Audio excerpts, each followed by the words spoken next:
ওমরের কথাটা বোঝানোর জন্য বলছি। ও জায়গা থেকে ঘোষণা করে দিল, এমন কোন ফিলিয়ার এই দেশে আছে কিনা যে আমাদের বাপ দাদার ধর্মের মধ্যে চুনকারি লাগাইয়া নিজে একটা ভাউতাবাজি ধর্মের ব্যবসা শুরু করেছে। ওর নাকি আল্লাহ একজন, সে এক আল্লাহর দাওয়াত দিচ্ছে। আমরা 10-12 আল্লাহর ইবাদত কইরাও তো ঠিক রাখতে পারি না খোদারে, সে এক আল্লাহর ইবাদত কইরা কেমনে ঠিক রাখবো? এমন কোন ফিলিয়া আছে কিনা যে আমাদের বাপদাদার ধর্মের মধ্যে চুনকালি মাখতেছে? সেই আব্দুল্লাহর বেটা মুহাম্মদের কল্লা কেটে হাতিমি কাবার মধ্যে নিয়ে আসার জন্য এমন কোন ফিলিয়ার আছে কিনা জানতে চাই।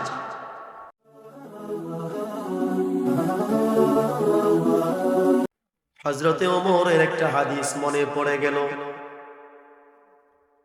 ওমর ইসলাম গ্রহণ করার আগে ওমরের আমলনামায় গুনার কোনো অভাব ছিল না, গুনার কোনো অভাব ছিল না। পৃথিবীতে দুজন ওমর ছিলেন, একজন হলেন ওমর ইবনুল খাত্তাব, আর আরেকজন ওমর হলো আবু জাহেল। আবু জাহেল ভাইরা আমার, ওমরের জিন্দেগিতে বহু গুনাহ ছিল, আবু জাহেলের জিন্দেগিতেও বহু গুনাহ ছিল। কিন্তু আমার নবীজি সব সময় দোয়া করতেন, আল্লাহ আপনার কাছে আমি নবীজির দুটা দরখাস্ত। ওগো আল্লাহ, এক নাম্বার দরখাস্ত হলো এই পৃথিবীর জমিনের মধ্যে আমি নবী থাকা অবস্থায় অথবা আমি নবী পৃথিবীর জমিন থেকে যাওয়ার পরে আমার যত উম্মত আসমানের নিচে জমিনের উপরে থাকবে, আল্লাহ আমার কোন উম্মতকে আপনি জাহান্নামের আগুনে জ্বালায়েন না, আমার উম্মতকে আপনি মাফ করে দেন। আমার নবী উম্মতের জন্য দোয়া করতেন। দ্বিতীয় নাম্বার দোয়া করেছে, আমার নবী ডাক দিয়া কয়, মালিক রে, ওগো আল্লাহ এই এলাকায় দুজন ওমর আছে, দুজন ওমর, আল্লাহ গো আমি নবী তোমার কাছে দরখাস্ত করতে চাই, দুই ওমরের এক ওমরকে আপনি ইসলামের জন্য কবুল করে নেন। দুই ওমরের এক ওমরকে ইসলামের জন্য কবুল করে নেন। বলে আমার নবী যদি আল্লাহর কাছে ফরিয়াদ করে, আমার আল্লাহ কি ফরিয়াদ কবুল করে না করে না? আমার নবী তো আল্লাহ তাআলার বন্ধু। আমার নবী সব সময় দোয়া করতেন, ওগো আল্লাহ দুই ওমরের এক ওমরকে ইসলামের জন্য আপনি কবুল করে নেন। আমার নবীর দোয়া আল্লাহ পাক রব্বুল আলামিন কবুল করেছে। ওমর ইবনুল খাত্তাব রাদিয়াল্লাহু তাআলা আনহু ইসলামের জন্য আল্লাহ পাক রব্বুল আলামিন কবুল করে নিয়েছে। পিছনে কিছু কারণ আছে। হাতিমে কাবার চতুর্পাশে, যেখানে এখন হাজী সাহেবেরা যায় তাওয়াফ করে আর বলে লব্বাইক আল্লাহুম্মা লব্বাইক লব্বাইক লা শারীকা লাক লব্বাইক ইন্নাল হামদা ওয়ান নি'মাতা লাক ওয়াল মুলক লা শারীকা লাক। হাজী সাহেবেরা তাওয়াফ করে। আজ থেকে বহু বছর আগে এই হাতিমে কাবার চতুর্পাশে আবু জাহেলের রাজত্ব ছিল। কার রাজত্ব? আবু জাহেল। এই আবু জাহেল মুসলমানদের কাবার চতুর্পাশে উলঙ্গ উলঙ্গ বেহায়াপনা নারীদেরকে নিয়া শুধু ঘুরাইতো আর শুধু ড্যান্স পার্টি অনুষ্ঠান করত। বলেন, আমার নবী পৃথিবীতে এসেছে ইসলাম কায়েম করার জন্য। আমার নবী পৃথিবীতে আসছে ইসলাম কায়েম করার জন্য। তখন এই হাতিমে কাবার চতুর্পাশে এরকম বেহায়াপনা করত। এটা বহু লম্বা ঘটনা, আমি ওদিকে যাব না, ওমরের কথাটা বোঝানোর জন্য বলছি। ও জায়গা থেকে ঘোষণা করে দিল, এমন কোন ফিলিয়ার এই দেশে আছে কিনা যে আমাদের বাপ দাদার ধর্মের মধ্যে চুনকারি লাগাইয়া নিজে একটা ভাউতাবাজি ধর্মের ব্যবসা শুরু করেছে। ওর নাকি আল্লাহ একজন, সে এক আল্লাহর দাওয়াত দিচ্ছে। আমরা 10-12 আল্লাহর ইবাদত কইরাও তো ঠিক রাখতে পারি না খোদারে, সে এক আল্লাহর ইবাদত কইরা কেমনে ঠিক রাখবো? এমন কোন ফিলিয়া আছে কিনা যে আমাদের বাপদাদার ধর্মের মধ্যে চুনকালি মাখতেছে? সেই আব্দুল্লাহর বেটা মুহাম্মদের কল্লা কেটে হাতিমি কাবার মধ্যে নিয়ে আসার জন্য এমন কোন ফিলিয়ার আছে কিনা জানতে চাই। একজন যুবক দাঁড়ায় আছে। যুবকের নাম কি? জোরে বলেন কি নাম? ওমরের সাহস কেমন ছিল? আরে এমন সাহস, ওমর যদি এই রাস্তা দিয়ে হাঁটতো, শয়তান ওই অন্য রাস্তা দিয়ে ঘুরে যাইতো। ওমরকে এত বেশি ভয় পেত। ওমর দাঁড়ায় গেছে। লিডার, আমাকে অনুমতি দেন, আমাকে হুকুম দেন। আমি ওমর ইবনুল খাত্তাব, খাত্তাবের বেটা ওমর, আমি নিজেই আব্দুল্লাহর বেটা মুহাম্মদের গর্দান কাটার জন্য ফিলিয়ার আমি নিজেই একাই যথেষ্ট। নাউযুবিল্লাহি মিন যালিক।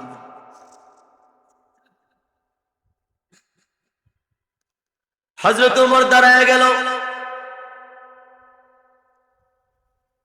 পিছন থেকে তরবারি বের করিয়া হযরত ওমর রাদিয়াল্লাহু তাআলা আনহু পিছন থেকে তরবারি বের করলো। কাঁধের মধ্যে তরবারি নিয়ে হাঁটতেছে হাঁটতেছে হাঁটতেছে। রাস্তার মধ্যে একজন বন্ধুর সাথে দেখা। হঠাৎ করে বন্ধু ডাক দিয়া কয়, ওমর রে, এই ওমর, কোথায় যাও কোথায় যাও কোথায় যাও? ওমর ডাক দিয়া কয়, সর, সামনে থেকে সর, মেজাজ খুব গরম আছে, বেশি কথা বলা যাবে না। কই কেন, কোথায় যায়? ওই আব্দুল্লাহর বেটা মুহাম্মদ আমাদের বাপ দাদার ধর্মের মধ্যে চুনকালি লাগাইছে, আর শরীরের মধ্যে সহ্য হয় না, আর শরীরের মধ্যে কোনো প্রকারের সহ্য হয় না। সামনে থেকে সর, এখান থেকে যাইয়া আব্দুল্লাহর বেটা মুহাম্মদের গর্দান নিয়ে হাতিমে কাবার মধ্যে হাজির হয়ে যাব। বন্দী ডাক দিয়া কয়, এই ওমর, ওমর রে, তুমি তো মনে হয় পাগল হয়ে গেছো। হ্যাঁ, মুহাম্মদের গর্দান কাটার জন্য তো পাগল হয়ে গেছে। কয়, ওমর রে, তোমার কাছে একটা প্রশ্ন। কি প্রশ্ন? হয় তুমি যেই মুহাম্মদের গর্দান কাটার জন্য পাগল হয়ে গেছো, আর তোমার বোন এবং তোমার ভগ্নিপতি, তোমার বোন এবং তোমার বোনের জামাই দোনোজনে ওই নবীজির হাত ধরে কালিমা পড়ে মুসলমান হয়ে গেছে। ওমর কয়, কস কি? আমি যে বেড়ার গর্দান কাটার জন্য যাই, এর হাত ধইরা আমার বোন আর ভগ্নিপতি মুসলমান হয়ে গেছে। হ্যাঁ, দেখিস কিন্তু, নইলে কিন্তু হামলা সব তোর উপরে আসবে। না, বিশ্বাস না হয় তোমার বোনের বাড়ি যায় দেখো, তোমার বোন এবং তোমার ভগ্নিপতি ওই মুহাম্মদুর রাসূলুল্লাহর হাত ধরে মুসলমান হয়ে গেছে। ওমর কয়, ঠিক আছে। এবার মুহাম্মদের গর্দান কাটার আগে আমার বোনের গর্দান আর বোনের ভগ্নিপতির গর্দান কাটার জন্য চলে যাব। হযরতে ওমর তরবারিটা কান্দের মধ্যে নিয়া বোন এবং ভগ্নিপতির গর্দান কাটার জন্য বোনের বাড়ি রওনা হয়ে গেলেন।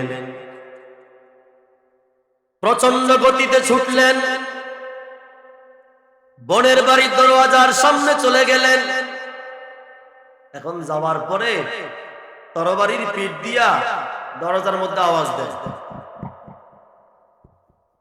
ভিতর থেকে কোনো শব্দ নাই।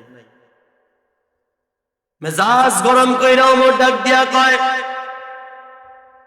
এ বোন, তাড়াতাড়ি দরওয়াজা খোল, তোর সাথে আমার কিছু বুঝাফোনা আছে। এখন বোন তো ভিতর থেকে কোনো প্রকারের আওয়াজ আসতেছে না, শুধু ভিতর থেকে গুনগুন গুনাইয়া মিষ্টি একটা আওয়াজ আসে, যেই আওয়াজের নাম হলো কোরআন তেলাওয়াত।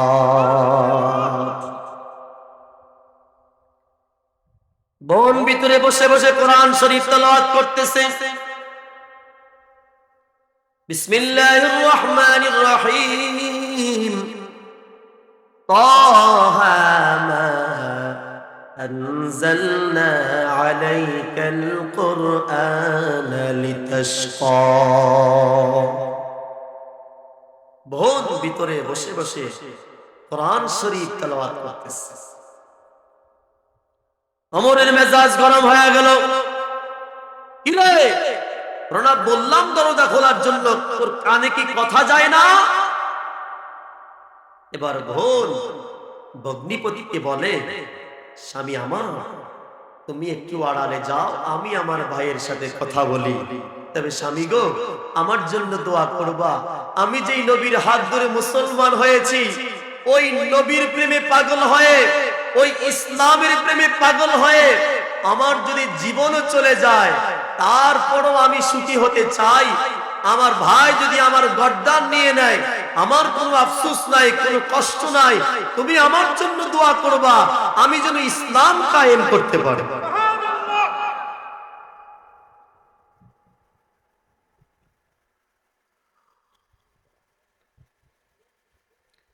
বোন দরওয়াজা খুলে দিলেন।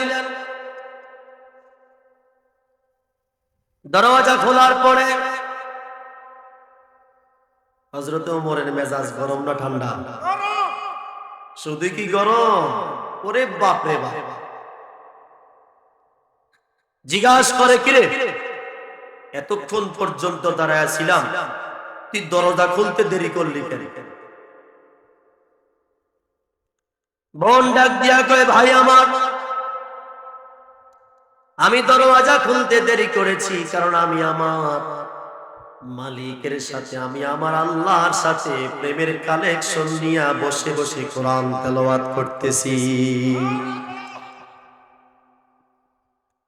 হযরত ওমর মেজাজ গরম করিয়া তরবারির পিঠ দিয়া বোনের পিঠের মধ্যে ঠাস ঠাস করে দুটা বাড়ি মেরেছে। বাড়ি মারার কারণে, আঘাতের তাড়নায় বোন জমিনের মধ্যে পড়ে গেছে, জমিনের মধ্যে। এবার বোন দুটা চোখের পানি জড় করে ছেড়ে দিয়ে কান্দে, আর ডাক দিয়া কয়, ভাই আমার, আজকে আপনি আমাকে ওই কারণে মারতে পেরেছেন কারণ এই জগতের মধ্যে আমার মা নাই, আমার আব্বা নাই। যদি আমার আব্বা আম্মা থাকতো, কোনদিন আপনি আমার শরীরের মধ্যে আঘাত করতে পারতেন না। কিন্তু আমার আব্বা আম্মা না থাকার কারণে আপনি আমার শরীরের মধ্যে আঘাত করেছেন ভাই আমার। এবার বোনের কান্না দেখে ওমরের অন্তরের ভিতরে কিছু কিছু প্রশান্তির প্রভাব আসতেছে। এই প্রশান্তির প্রভাব কে দিয়েছে? জোরে বলেন, আরো জোরে বলেন, আরো জোরে বলেন।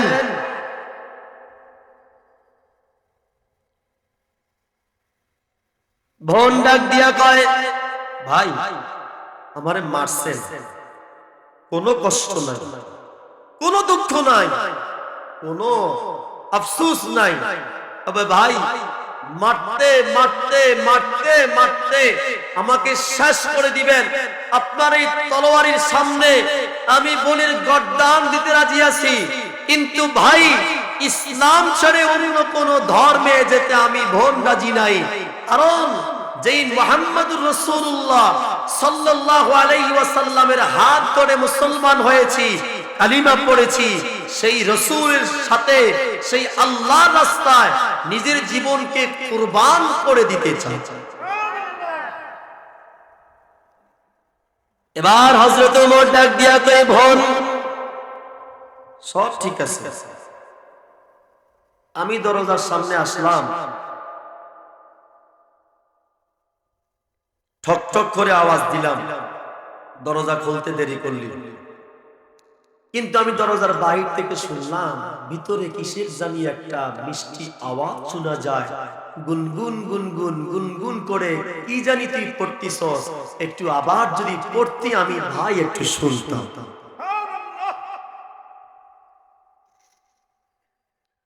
বোন ডাক দিয়া কয়, ভাই তুমি কি শুনতে চাও? তুই ভিতরে কি বসে বসে পড়ছস? আমি তো আল্লাহর কালাম তেলাওয়াত করেছি, আল্লাহর কোরআন শরীফ তেলাওয়াত করেছি। হযরত ওমর ডাক দিয়া কয়, বোন রে আবার একটু তেলাওয়াত কর, আবার একটু তেলাওয়াত কর। ভাই কেন? তুমি তো ইসলামে আসো নাই, এটা আমার ইসলামের প্রশান্তি, এটা আল্লাহর দেওয়া কালাম, তুমি তো ইসলামে আসো নাই, তুমি কেন কোরআনুল কারীমের তেলাওয়াত শুনছো? হযরত ওমর ডেকে বলে, বোন রে আমার মেজাজটা অনেক গরম ছিল,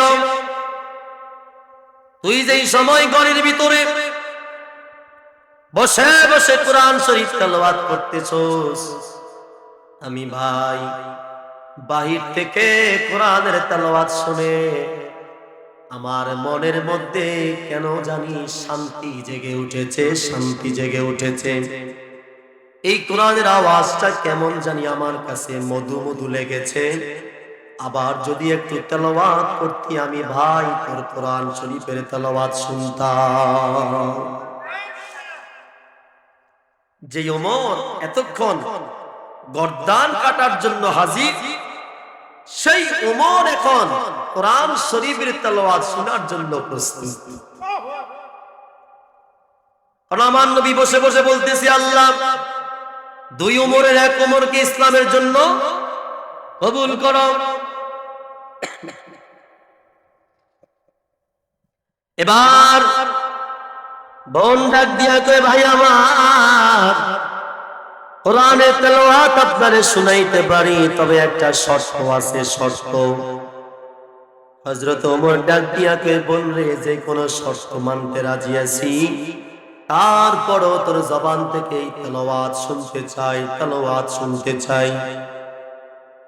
বোন ডাক দিয়া কয়, ভাই আমার আপনি যদি এই তেলাওয়াত শুনতে চান, এক নাম্বার আপনার শরীরটা এখন নাফাক অবস্থায় আছে, আপনার শরীরটা এখন অপবিত্র অবস্থায় আছে। এক নাম্বার আপনি পাক পবিত্র হওয়া লাগবে। দ্বিতীয় নাম্বার কালিমা পড়ে মুসলমান হওয়া লাগবে। তারপরে আপনি এই কোরআনের তেলাওয়াত শুনতে পারবেন। তারপরে আমি বোন আপনাকে কোরআনের তেলাওয়াত শোনাবো। হযরত ওমর কোরআনের তেলাওয়াত শোনার জন্য পাগল হয়ে গেছে। ডাক দিয়া কয়ে, বোন রে আর দেরি করিস না, এই মুহূর্তে আমাকে পাক পবিত্র বানায়া দে, গোসল করায়া দে, ওযু করায়া দে। গোসল করানো হয়ে গেল, ওযু বানানো হয়ে গেল। এবার বোন ডাক দিয়া কয়, ভাই আপনাকে কালিমা পড়ে মুসলমান হওয়া লাগবে। বল, হ্যাঁ ঠিক আছে, আমি কালিমা পড়ে মুসলমান হয়ে যাব। বোন ডাক দিয়া কয়, ভাই রে কালিমা পড়ে তো আপনি মুসলমান হবেন, চলেন আমার নবীর দরওয়াজায় চলেন, নবীর দরওয়াজায়। হযরত ওমর বোনের সাথে নবীর দরওয়াজায় চলে গেলেন। বোন ভগ্নিপতি হযরত ওমর সহকারে নবীর দরওয়াজায় চলে গেলেন। সাহাবীরা ডেকে বললেন, ইয়া রাসূলুল্লাহ, ইয়া হাবিবাল্লাহ, একটু তাকায় দেখেন, আপনার শত্রু ওমর আসতেছে, প্রস্তুত হন, প্রস্তুত হন, ওমরের সাথে মোকাবেলা করা লাগবে। আমার নবী ডাক দিয়া কয়, সাহাবীরা রে, এই ওমর আমি নবীর গর্দান নেওয়ার জন্য আসে না, এতক্ষণ পর্যন্ত এই ওমর আমি নবীকে কুরবানি করার জন্য প্রস্তুত ছিল, কিন্তু এখন আমার আল্লাহ পাক রব্বুল আলামিন এই ওমরকে এমন হেদায়েত দান করেছে, এই ওমর নিজের জীবনটা ইসলামের রাস্তায় কুরবানি দেওয়ার জন্য আমার কাছে আসতেছে। হযরত ওমর দৌড় দিয়া যায় আমার নবীর কদম মোবারকের মধ্যে জয়া দইরা ডাক দিয়া কয়, নবী গো, ইয়া রাসূলুল্লাহ, ইয়া হাবিবাল্লাহ, জীবনে বহু ভুল করেছি, বহু অন্যায় করেছি, ওগো নবীজি আর ভুল করতে চাই না, এই ভুল করে জাহান্নামে যেতে চাই না, এই মুহূর্তে আমাকে পড়ায়া দেন লা ইলাহা ইল্লাল্লাহ মুহাম্মাদুর রাসূলুল্লাহ সাল্লাল্লাহু আলাইহি ওয়াসাল্লাম। ওমর ইসলাম গ্রহণ করে মুসলমান হয়ে গেছে। ওমরকে হেদায়েত দান করেছেন কে? এখন আপনি কি ওমরের চাইতে বেশি গুনাহ করেছেন? এই গুনাহগুলো নিয়ে আপনি চা দোকানের মধ্যে বসে আছেন, এই দোকানের মধ্যে বসে বসে বিভিন্ন প্রকারের গীবত শেখায়াত করতেছেন, আরো নিজের গুনাহগুলো বাড়াইতেছেন।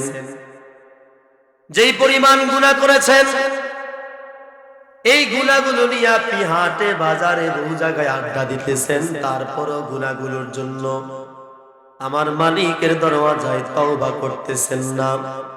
আমার আল্লাহ পাক রব্বুল আলামিন ঘোষণা করলেন, দুনিয়ার মানুষেরা, তোমার অন্তরের মধ্যে যেই সময় ভয় চলে আসবে যে আমি তো জীবনে বহু গুনাহ করেছি, বহু অন্যায় করেছি, বহু অত্যাচার করেছি, এই গুনাহগুলোর জন্য যদি আমার আল্লাহ পাক রব্বুল আলামিন হাসরের ময়দানে যদি আমাকে ধরে, তাহলে আমার কবরটা জাহান্নাম হয়ে যাবে, আমি কোনোদিন জান্নাতে যেতে পারবো না। যদি আপনার অন্তরের মধ্যে এই ভয় আসে, এই ভয় আসার পরে আপনি যদি আমার মালিকের দরওয়াজায় তওবা করেন, এই যে শাওয়াল মাসের 6টা রোজা, 6টা রোজা রাখা অবস্থায় যদি আমার মালিকের দরওয়াজায় যদি আপনি তওবা করতে পারেন, আমার আল্লাহ পাক রব্বুল আলামিন ঘোষণা করে, বান্দারে ওয়াস্তাগফির, হে বান্দা, তুই যে সময় আমি মালিকের দরওয়াজায় ইবাদত করার পরে আমি আল্লাহর দরওয়াজায় চাও, ওয়াস্তাগফিরহু, আমি আল্লাহ তোর জিন্দেগীর সব গুনাহগুলো maaf করে দেই। শুধু তাই নয়, ইন্নাহু কানা তাওয়াবা, আমি আল্লাহ তোর সমস্ত তওবাগুলো তোর ইবাদতের মাধ্যমে কবুল করে নে। তাহলে তো দুনিয়াতে যত কিছু চাইবেন, সব কিছু চাইবেন কার কাছে? ক্ষমা চাইবেন কার কাছে? রিজিক চাইবেন কার কাছে? সন্তান চাইবেন কার কাছে? যাদের ছেলের দরকার, ছেলে চাইবেন কার কাছে? নাকি ল্যাংটা বাবার মাজারে? হ্যাঁ, কেউ ফিরে না খালি হাতে, ল্যাংটারে তোর দরবারে। কত গান, বরঞ্চ বলা দরকার, কেউ ফিরে না খালি হাতে, মাওলারে তোর দরবারে। এই যে আপনি দৈনিক আল্লাহর নাফরমানি বহু করতেছেন, এরপরও কিন্তু আমার আল্লাহ পাক রব্বুল আলামিন আপনার খাওয়া বন্ধ করে নাই। বন্ধ করছে?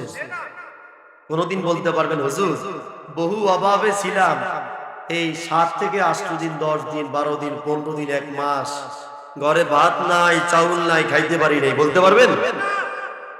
যত অভাবে থাকেন, যত বিপদে থাকেন, যত সমস্যায় থাকেন, তিন বেলা খাবার আপনার জন্য রেডি রেখেছেন কে?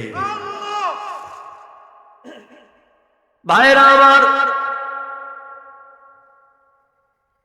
এই জন্য যারা আল্লাহ এবং আল্লাহর রাসূলের প্রতি নিজেকে নিয়োজিত করে দিবেন, আল্লাহ এবং আল্লাহর রাসূলের প্রতি নিজেকে নিয়োজিত করে দিবেন, এই দুনিয়াটা খেলার জায়গা, এই দুনিয়াতে পাঠিয়েছে পরীক্ষা দেওয়ার জন্য। এই পরীক্ষা দিতে যাইয়া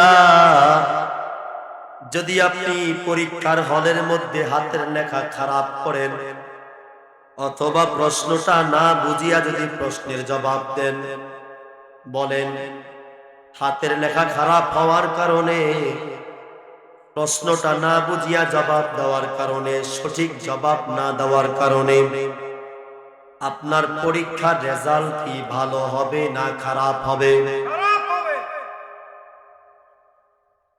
কেন খারাপ হবে? কারণ আল্লাহ পাক রব্বুল আলামিন আপনাকে মেধা দিয়েছেন, শক্তি দিয়েছেন, বিবেক দিয়েছেন, বুদ্ধি দিয়েছেন। টিচার আপনাকে পড়ায় আছে, টিচার আপনাকে কোচিং সেন্টারে পড়ায় আছে।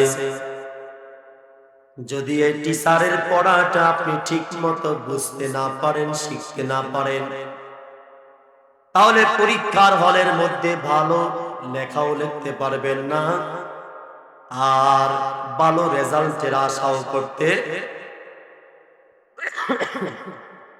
ঠিক আমার আল্লাহ পাক রব্বুল আলামিন রাসূলের মাধ্যমে কিছু বার্তা দিয়েছেন, কিছু কিতাব পাঠিয়েছেন। স্কুলের মধ্যে ভর্তি হইলে আপনাকে যেমন ভাবে বই দেওয়া হয়, ইসলামের জন্য রাসূলের মাধ্যমে কিছু কিতাব পাঠিয়েছেন।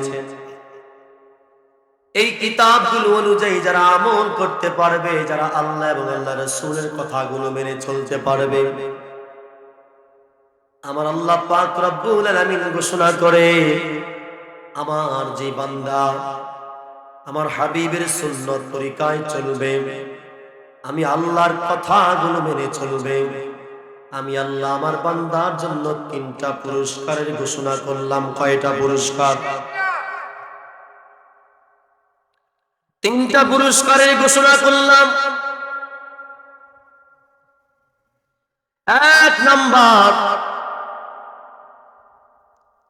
আমি আল্লাহ পাক রব্বুল আলামিন ঘোষণা করলাম, যারা দুনিয়াতে সকাল থেকে সন্ধ্যা পর্যন্ত হালাল ভাবে চলার চেষ্টা করবে, হালাল ভাবে চলার চেষ্টা করবে, আমি আল্লাহ পাক রব্বুল আলামিন তাদের রিজিকের উপরে অনত বরত বরকত দান করে দেয়। 2 নাম্বার, আমার রাসূলের সুন্নাত তরিকাগুলো যারা আঁকড়ে ধরবে, আমার রাসূলের হাদিসগুলো যারা মেনে চলবে, আমার রাসূলের সুন্নাত তরিকাগুলো যারা আঁকড়ে ধরবে, আমি আল্লাহ পাক রব্বুল আলামিন ঘোষণা করলাম, ওদের ঘরের মধ্যে আমি আল্লাহ পাক রব্বুল আলামিন নেককার কিছু সন্তান দান করব। নেককার সন্তান, যেই সন্তানেরা কোরআনের আলেম হবে, কোরআনের হাফেজ হবে, হাদিসের আলেম হবে, মুফতি হবে, মুহাদ্দিস হবে, যেই মা বাবার সন্তানদের পিছনে হাজার হাজার মুসল্লিরা দাঁড়ায়া দাঁড়ায়া নামাজ আদায় করবে। 3 নাম্বার, যারা আল্লাহ এবং আল্লাহ রাসূলের কথাগুলো মেনে চলতে পারবে, আমি আল্লাহ পাক রব্বুল আলামিন তাদের ঘর থেকে বিভিন্ন প্রকারের গজবগুলো বের করে দিব, রোগগুলো শিফা দান করব, অভাবে থাকলে অভাবগুলো দূর করে দিব, মুসিবতে থাকলে মুসিবতগুলো দূর করে দিব, পেরেশানিতে থাকলে আমি আল্লাহ পাক রব্বুল আলামিন পেরেশানি দূর করে দিব। যদি আমার বান্দা ঋণগ্রস্ত থাকে, ঋণগ্রস্ত থাকার পরও আমার বান্দা যদি আমি আল্লাহর রাস্তায় আমার রাসূলের সুন্নত তরিকায় যদি চলতে পারে, আমি আল্লাহ পাক রব্বুল আলামিন আমার বান্দার ঋণগুলো পরিশোধ করার ব্যবস্থা করে দেব। ভাইরা আমার, তাহলে দুনিয়াতে আপনি সকাল থেকে সন্ধ্যা পর্যন্ত, আবার সন্ধ্যা থেকে সকাল পর্যন্ত চলাফেরার ক্ষেত্রে হালাল ভাবে চলার চেষ্টা করবেন। বর্তমান যুগে আইসা আলেম কোন, মাওলানা কোন, শাইখুল হাদিস কোন, হাবেজ সাহেব কোন, অথবা দোকানদার কোন, ব্যবসায়ী কোন, প্রায় মানুষের চলাফেরা ভালো না, হালাল পথে প্রায় মানুষ চলতে পারে না। প্রেক্ষাপটে যাইয়া মানুষগুলো হারাম পথে চলতেছে। এই যে আমাদের ঘরের মধ্যে অভাব, এই যে হুজুররা বহু ওয়াজ করতেছে, এত ওয়াজ করার পরও মুসল্লি ঠিক মতো মসজিদে নামাজে আসে না। এত ওয়াজ হুজুররা করার পরও মুসল্লি ঠিক মতো শুধু জুমার নামাজে আসে, আর বাকি নামাজে মুসল্লি পাওয়া যায় না। মানুষের হেদায়াত কমে গেছে। ওই যে আমাদের চলাফেরা ভালো না, আমরা আল্লাহর রাস্তায় চলতে পারি না, রাসূলের সুন্নত তরিকায় চলতে পারি না। এই জন্য আমাদের ভিতরে বর্তমান হেদায়েতের অভাব।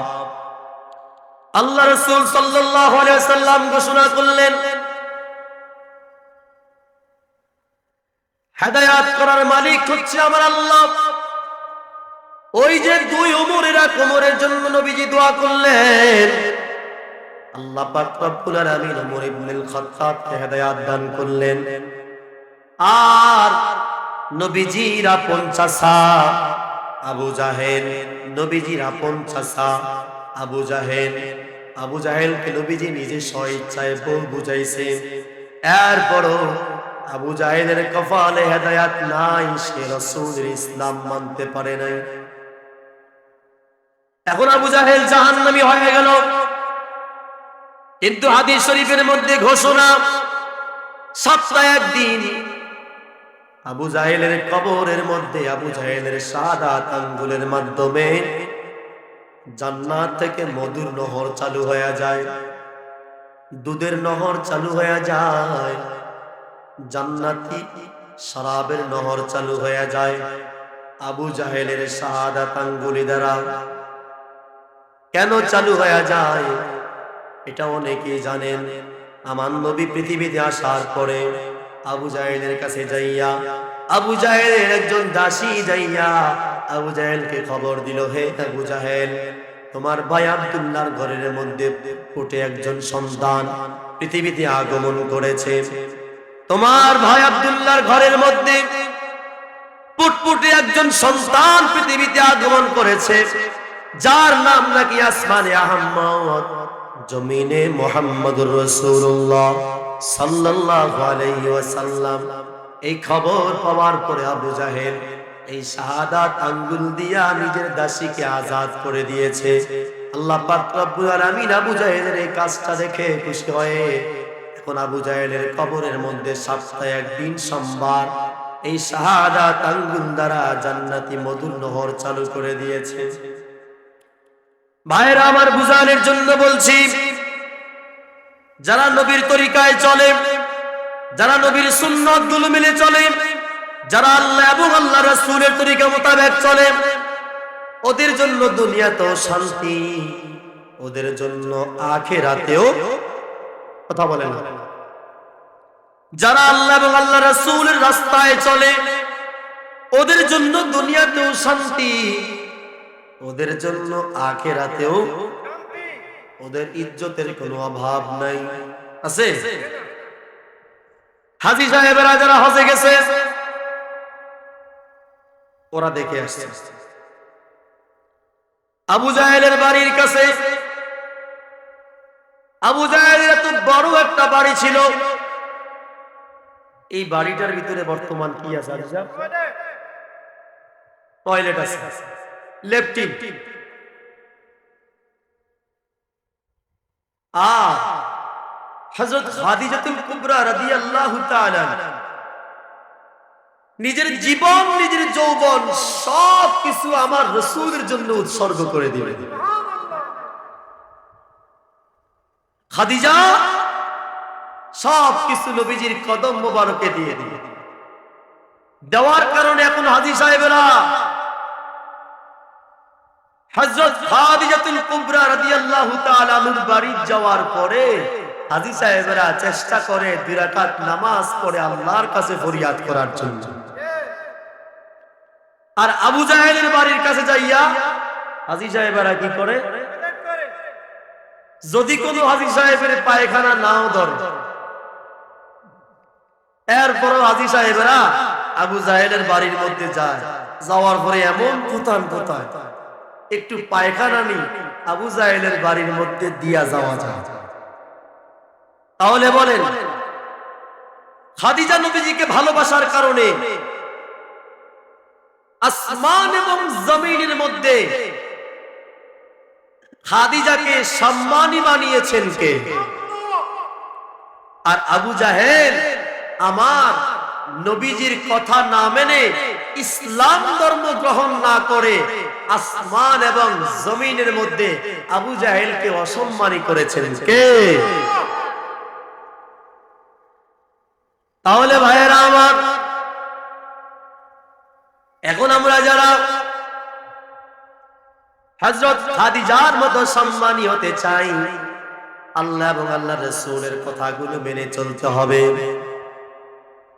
আর যারা আবু জাহেলের মতো অসম্মানী হতে চায়, আপনি যদি নামাজ না পড়েন, আমাদের এই মেম্বার সাহেব, আমি এই দেশে থাকা অবস্থায় দেখলাম দোকানের সামনে দিয়ে যাওয়ার সময় সবাইকে বলতো, ভাই আসেন আমরা নামাজটা পড়ি। এই যে ভাই আসেন আমরা নামাজটা পড়ি, এই দাওয়াতটা শোনার পরে যারা নামাজে আসছে